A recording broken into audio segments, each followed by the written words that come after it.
కు social media warriors ఉన్నారు. వాళ్ళు బ్రహ్మాండంగా పనిచేస్తున్నారు. ఖచ్చితంగా అడుగుతున్నారు ప్రజల తరపున. ఇంత అన్యాయం జరుగుతుంటే చూడలేక సోషల్ మీడియాలో పనిచేసే తెలంగాణ బిడ్డలు ఇది ఏం అన్యాయమే ఎట్లా అని చెప్పి ప్రభుత్వాన్ని ప్రశ్నిస్తూ ఉన్నారు.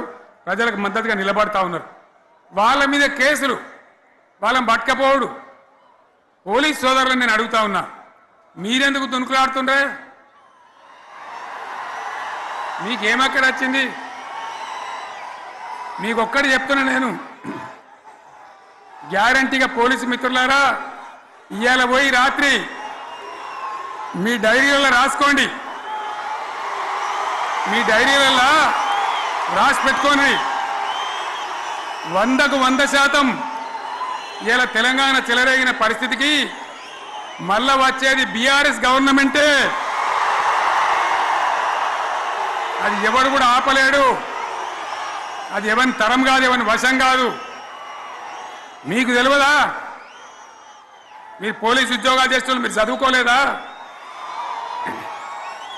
మీకు కూడా విజ్ఞానం ఉంది కదా? వీళ్ళు దొంగ వాగ్దానాలు చేయలేదా? ప్రజలను మోసం చేయలేదా? ప్రజాస్వామ్యంలో ప్రజలకు అడిగే హక్కు లేదా? మీరెందుకు కేసులు పెడుతున్నారు? నాకు అర్థం కాదు.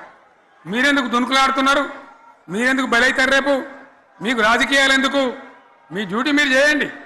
మేము బీఆర్ఎస్ ఎప్పుడు శాసనాన్ని ఉల్లంఘించాం, చట్టాలను ఉల్లంఘించాం. అయినా నేను ఒక్క మాట మళ్ళీ చెప్తా ఉన్నా, మీకు ఆల్రెడీ చెప్తా ఉన్నారు పార్టీ నుంచి, ఎక్కడ ఎవరిని మీ మీద అన్యాయం కేసులు పెట్టినా మన టీఆర్ఎస్ లీగల్ సెల్ వీరులు ఉన్నారు. మీరు భయపడే అవసరం లేదు. న్యాయస్థానాలని అక్కడ పోరాటం చేద్దాం. మీకు అండగా కేసీఆర్ ఉంటాడు, బీఆర్ఎస్ ఉంటుంది, అందరం ఉంటాం.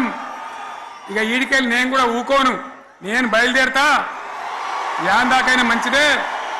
ఎవరెవరి సంగతి ఏందో, ఎవరైనా లెక్క ఏందో అన్ని కూడా లెక్కలు తీద్దామని మనవి చేస్తా ఉన్నా. సోషల్ మీడియాలో బీఆర్ఎస్ కు సోషల్ మీడియా వారియర్స్ ఉన్నారు. వాళ్ళు బ్రహ్మాండంగా పనిచేస్తున్నారు. ఖచ్చితంగా అడుగుతున్నారు ప్రజల తరపున. ఇంత అన్యాయం జరుగుతుంటే చూడలేక సోషల్ మీడియాలో పనిచేసే తెలంగాణ బిడ్డలు ఇది ఏం అన్యాయమే ఎట్లా అని చెప్పి ప్రభుత్వాన్ని ప్రశ్నిస్తూ ఉన్నారు. ప్రజలకు మద్దతుగా నిలబడతా ఉన్నారు. వాళ్ళ మీద కేసులు, వాళ్ళని పట్టుకపోవడు. పోలీస్ సోదరులను నేను అడుగుతా ఉన్నా, మీరెందుకు దునుకులాడుతుండ్రే? మీకేమక్కడ వచ్చింది? మీకొక్కటి చెప్తున్నా నేను, గ్యారంటీగా పోలీసు మిత్రులారా, ఇవాళ పోయి రాత్రి మీ డైరీలలో రాసుకోండి. మీ డైరీలలో రాసి పెట్టుకోండి.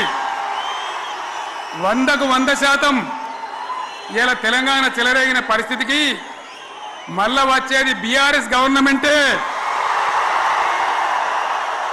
అది ఎవరు కూడా ఆపలేడు. అది ఎవరి తరం కాదు, ఎవరి వశం కాదు.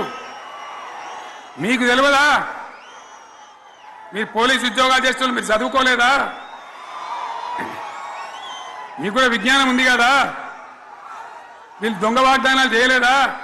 ప్రజలను మోసం చేయలేదా? ప్రజాస్వామ్యంలో ప్రజలకు అడిగే హక్కు లేదా? మీరెందుకు కేసులు పెడుతున్నారు? నాకు అర్థం కాదు. మీరెందుకు దునుకులాడుతున్నారు? మీరెందుకు బలైతారు? రేపు మీకు రాజకీయాలు ఎందుకు? మీ డ్యూటీ మీరు చేయండి. మేము బీఆర్ఎస్ ఎప్పుడు శాసనాన్ని ఉల్లంఘించాం, చట్టాలను ఉల్లంఘించాం. అయినా నేను ఒక్క మాట మళ్ళీ చెప్తా ఉన్నా, మీకు ఆల్రెడీ చెప్తా ఉన్నారు పార్టీ నుంచి, ఎక్కడ ఎవరిని మీ మీద అన్యాయం కేసులు పెట్టినా మన టీఆర్ఎస్ లీగల్ సెల్ వీరులు ఉన్నారు. మీరు భయపడే అవసరం లేదు. న్యాయస్థానాలని అక్కడ పోరాటం చేద్దాం. మీకు అండగా కేసీఆర్ ఉంటాడు, బీఆర్ఎస్ ఉంటుంది, అందరం ఉంటాం. ఇక ఈడికెళ్ళి నేను కూడా ఊకోను. నేను బయలుదేరతా. యాందాకైనా మంచిదే. ఎవరెవరి సంగతి ఏందో, ఎవరైనా లెక్క ఏందో అన్ని కూడా లెక్కలు తీద్దామని